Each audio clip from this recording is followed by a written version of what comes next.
महज 23 साल के एक नौजवान के बारे में। एक ऐसा युवा जो हत्या के मुकदमे का सामना कर रहा है, लेकिन फिर भी उसने पूरे भारतीय स्वतंत्रता आंदोलन को आत्मनिरीक्षण करने पर मजबूर कर दिया।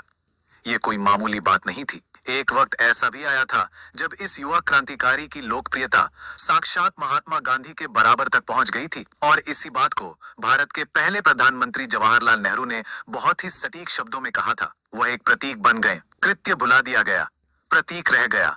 आज के इस एक्सप्लेनर में हम इसी विषय की गहराई में जाएंगे।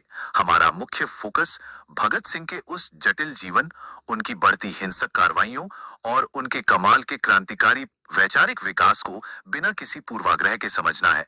अक्सर होता क्या है कि इतिहास में हम किसी व्यक्ति को बस एक तस्वीर या शहादत के ढांचे में फिट कर देते हैं, लेकिन आज हम उस प्रतीक के पीछे छिपे वास्तविक व्यक्ति और उसकी बौद्धिक गहराई को उजागर करेंगे। तो चलिए शुरू करते हैं। सबसे पहले बात करते हैं एक क्रांतिकारी की जड़ों की, उनके पंजाब से लेकर नेशनल कॉलेज तक के सफर की। भगत सिंह का जन्म 1907 में पंजाब के एक जाट सिख परिवार में हुआ था। ये जानना बहुत जरूरी है क्योंकि उनके परिवार का माहौल पहले से ही प्रगतिशील राजनीति और ब्रिटिश विरोधी आंदोलनों से भरा हुआ था। मतलब उनका विद्रोह कोई रातों रात हुआ चमत्कार नहीं था, बल्कि ये उनके खून में था। उन्होंने ब्रिटिश सरकार द्वारा चलाए जा रहे स्कूलों का बहिष्कार किया और सीधे लाला लाजपत राय द्वारा स्थापित नेशनल कॉलेज में दाखिला ले लिया। और हाँ, वो महज एक विद्रोही नहीं थे, बल्कि एक शानदार लेखक भी थे। उर्दू और पंजाबी अखबारों में लिखते समय पुलिस को चकमा देने के लिए उन्होंने बलवंत, रंजीत और विद्रोही जैसे उपनामों का इस्तेमाल किया। 1927 में जब उन्हें एक झूठे बम विस्फोट के आरोप में गिरफ्तार किया गया, तो यह साफ हो गया था कि ब्रिटिश सरकार इस युवा की बढ़ती ताकत और लोकप्रियता से सच में घबराने लगी थी। अब आते हैं उस घटना पर जिसने सब कुछ बदल दिया, सॉन्डर्स की हत्या, हिंसा और प्रतिशोध का वो दौर। इस टाइमलाइन को देखिए। क्रांतिकारियों के संगठन हिंदुस्तान सोशलिस्ट रिपब्लिकन एसोसिएशन यानी HSRA ने एक बहुत ही कड़ा फैसला लिया। साइमन कमीशन के विरोध के दौरान पुलिस अधीक्षक जेम्स स्कॉट ने लाठीचार्ज का आदेश दिया था, जिसके कारण लोकप्रिय राष्ट्रवादी नेता लाला लाजपत राय का निधन हो गया। HSRA ने इस मौत का बदला लेने की कसम खाई। 17 दिसंबर 1928 को योजना स्कॉट को मारने की थी, लेकिन अफरा तफरी में एक बहुत बड़ी भूल हो गई। उन्होंने गलती से 21 साल के एक पुलिस अधिकारी जॉन पी सॉन्डर्स की गोली मारकर हत्या कर दी। इसके बाद जो हुआ वो किसी थ्रिलर फिल्म से कम नहीं था। भगत सिंह ने अपने बाल कटवाए, दाढ़ी मुंडवाई, पश्चिमी कपड़े पहने और बेहद नाटकीय तरीके से लाहौर से सुरक्षित बच निकले। इसके बाद एक बड़ा बदलाव आया और शुरुआत हुई असेंबली बम कांड की। ये एक तरह का नाटकीय प्रतिरोध था। 1929 तक आते आते भगत सिंह की रणनीति में एक बहुत बड़ा वैचारिक बदलाव आ चुका था। अब उनका ध्यान किसी की सीधे हत्या करने से हटकर बहुत ही नाटकीय और प्रतीकात्मक कृत्यों की ओर चला गया था। तो यहाँ एक बहुत ही स्वाभाविक सा सवाल उठता है, आखिर भगत सिंह और बटुकेश्वर दत्त ने दिल्ली में सेंट्रल लेजिस्लेटिव असेंबली में वे दो बम क्यों फेंके? अगर वो चाहते तो बम फेंकने के बाद बड़ी आसानी से वहां से भाग सकते थे, लेकिन वो वहीं डटे रहे, इंकलाब जिंदाबाद के नारे लगाए और जानबूझकर खुद को गिरफ्तार होने दिया। आखिर क्यों? असल में उन बमों का मकसद किसी की जान लेना था ही नहीं। वो बहुत कम तीव्रता वाले बम थे। उनके द्वारा फेंके गए पर्चे में एक बहुत ही स्पष्ट संदेश था, बहरों को सुनाना है। ये एक बेहद ही सोची समझी वैचारिक रणनीति थी। वो अदालत को एक मंच की तरह इस्तेमाल करना चाहते थे ताकि उनके मुकदमे की सुनवाई के जरिए क्रांति की आवाज पूरे भारत तक पहुंच सके। सोचिए, जनसंपर्क की ये कितनी जीनियस चाल थी। और उनके ये बयान देखिए कि आक्रामक बल हिंसा है, लेकिन किसी सही कारण के लिए किया गया बल प्रयोग नैतिक है। ये उनके गहरे वैचारिक चिंतन को दिखाता है। गिरफ्तारी के बाद शुरू हुए उनके मुकदमे और भूख हड़ताल, सलाखों के पीछे की ये लड़ाई भी कम चुनौतीपूर्ण नहीं थी। असेंबली बम कांड के बाद पुलिस को कई सुराग मिले और आखिरकार सॉन्डर्स की हत्या में भगत सिंह के शामिल होने का सच सामने आ ही गया।